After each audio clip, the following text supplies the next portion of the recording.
Simulan po muna natin dito sa dating si Bagyong Mirasol na ngayon ay tinatawag na natin sa international name na Tropical Storm Mitag. Ito po si Mitag ay nasa layong 465 kilometers sa kanluran ng Calayan, Cagayan. At ngayon meron po itong taglay na hangin na aabot sa 65 kilometers per hour at bugso na aabot sa 80 kilometers per hour. Kung napansin nga po natin ay nag-intensify pa nga ito ngang si Mitag. Bilang depression po kanina, ngayon ay tropical storm category na. At ngayon nga po, mapapansin din po natin kahit malayo po ang si Tropical Storm Mitag sa ating mga kapuluan, ay ito nga pong kanyang extension ng mga kaulapan o yung trough po nitong tropical storm ay nakakaapekto pa rin dito sa may extreme northern Luzon, pati na rin po dito sa may Ilocos region. At ito naman po ang ating mga kaulapan dito sa kanlurang bahagi ng Luzon, Visayas, pati na rin konting bahagi dito sa Mindanao ay sanhi naman itong southwest monsoon na may konting enhancement po or pagpapalakas dahil naman nitong si Tropical Storm Mitag. Kaya't asahan po natin yung makulimlim na panahon na may tsansa ng mga scattered rain showers, especially during the afternoons and evenings po yan. Dito sa may Central Luzon area, particular sa Zambales, Bataan, pati na rin po dito sa may Pampanga, Bulacan, sa may Metro Manila, western sections din po ng Calabarzon, sa may Mimaropa area, pati na rin sa may Western Visayas, Negros Island region at dito rin po sa may Zamboanga Peninsula. Kaya't posible po yung mga flash floods at landslides sa mga nabanggit na lugar, kaya't mag-ingat po yung ating mga kababayan. Dito naman po sa may silangang bahagi ng ating bansa, pansin na rin po natin yung mga pulu-pulong mga kaulapan dyan. Ito po yung ating mga localized thunderstorms. So, every afternoons po, potentially meron po tayong mga localized thunderstorms dito po, especially sa may eastern side po ng ating bansa. Kaya anong bahagi man tayo ng ating kapuluan, ay magdala pa rin po tayo ng mga payong panangga sa ulan, pati na rin po sa init.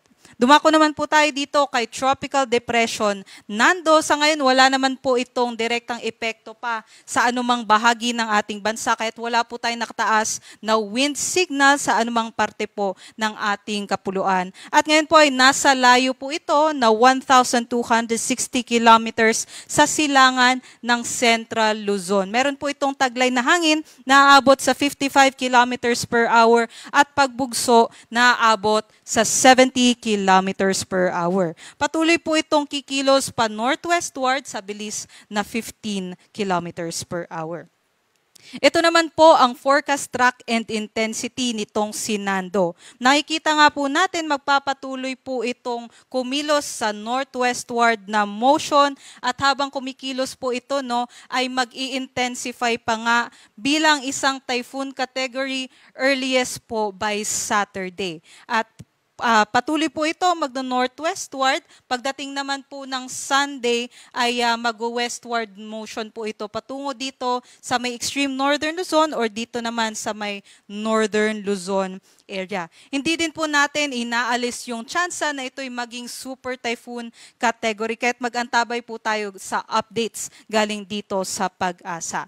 Simula nga ng Sunday ay asahan na po natin dahil malakas na nga po itong si Nando by that time, possibly maging typhoon category na nga po ito, ay hihilahin na niya yung southwest monsoon o habagat. Kahit maaapektuhan na nga by Sunday, simula Sunday pa lang, ay meron na tayong combined effects ng southwest monsoon at nitong si Nando at posible nga po sa may western sections ng ating bansa ay uulanin na nga po tayo. Ito naman po ang ating aasahan na lagay ng panahon bukas sa Luzon, Visayas at Mindanao habang papalayo po itong si Tropical Storm Mitag ay magiging maliwalas naman po ang ating panahon sa Friday hanggang sa Saturday. At hindi naman natin inaalis yung tsansa na magkaroon po tayo ng mga localized thunderstorms, especially during the afternoons and evenings. Dito nga po sa may eastern side ng ating bansa, asahan natin ang maiinit na panahon kahit posibleng umabot sa 32 degrees Celsius sa may Legazpi at 33 degrees Celsius naman sa may Tuguegarao. Sa Metro Manila naman, posible po tayong mag-expect ng agwat na temperatura na 24 to 31 degrees Celsius. Dito naman po sa may Palawan, Visayas at Mindanao, asahan din po natin ang generally fair weather conditions at meron lamang po mga tsansa ng isolated thunderstorms nga sa afternoons or evenings. Ito naman po ang ating inaasahan na agwat ng temperatura kung saan mataas nga po yung ating mga temperatures, posibleng umabot sa 33 degrees Celsius dito sa may Zamboanga, Cebu, Cagayan de Oro City at sa may Davao. Para naman po sa ating sea conditions, wala naman po tayong nakataas na gale warning sa anumang baybaying dagat ng ating bansa, ngunit nasa katamtaman pa rin yung ating mga pag-alon dito sa may Northern Luzon area. Pero pababa naman dito sa may Visayas, Southern Luzon area, pati sa Mindanao ay nasa slight to moderate lamang or banayad hanggang katamtaman ang ating mga pag-alon. Dumako naman po tayo sa ating 3-day weather outlook from Saturday hanggang sa Monday. So asahan nga po natin, by Saturday, generally fair weather conditions na lang po tayo. Liban na lamang dito sa may Legazpi City or sa may Bicol region area, pati na rin po sa may Samar Islands, Aurora at Quezon dahil habang papalapit na nga po itong Nando, by that time sa Saturday ay posible na siyang nasa typhoon category, ay yung trough near extension ng mga kaulapan nito ay makakaapekto na nga at magdadala ng cloudy skies with scattered rains and thunderstorms dito sa may Bicol region, Samar Islands, Aurora at sa may Quezon din po. Dito naman sa may nalalabing bahagi ng Central Luzon, Southern Luzon, pati na rin sa Northern Luzon, asahan po natin yung generally fair weather conditions. Pero pagsapit nga po ng Sunday, mapapansin natin na may mga pag-ulan na po tayo dito sa may Luzon area, specifically po sa may western sections ng Luzon dahil po yan sa southwest monsoon na in-enhance ng ating Nando. Magpapatuloy po ito yung ating mga pag-ulan hanggang possibly by Wednesday po habang lumalapit itong si Bagyong Nando sa ating mga kapuluan.